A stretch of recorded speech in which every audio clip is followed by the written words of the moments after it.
Hello everyone.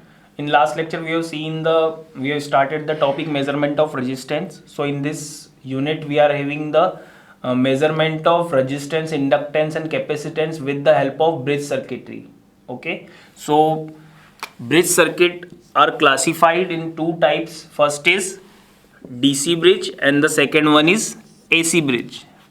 DC bridge is in that we will use the DC supply, and the AC bridge in this we use the variable supply. Okay, so DC bridge is generally used for measurement of resistance, and the AC bridges are used for measurement of inductance, capacitance and the frequency measurement.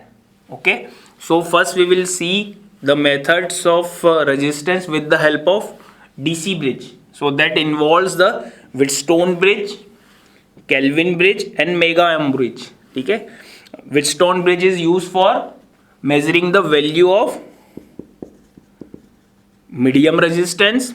Kelvin bridge is used for measuring the value of low resistance, and the Mega Ohm bridge is used for measuring the value of high resistance. So we can classify this DC bridges into three types. These types are Wheatstone bridge, Kelvin bridge and the Mega Ohm bridge. Respectively, it is used for measuring the value of medium, low and high resistance. Medium is for Wheatstone, low resistance is measured by the Kelvin bridge, and the Mega Ohm bridge measures the value of the high resistance.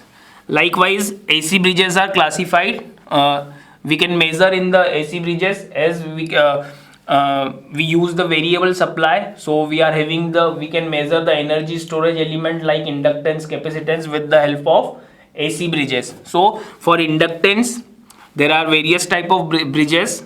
So first is Maxwell bridge, second one is Hess bridge, third one is On's bridge. So that is used for measurement of inductance. We will see when we will go ahead in this unit all the types of bridges. And the second category is capacitance bridge. In that we can measure the value of the capacitance. For that we will use the sharing bridge, and some more bridges we will see in the further when we go ahead. And for frequency measurement we can use the Wien bridge. Okay, so first we will see the Wheatstone bridge.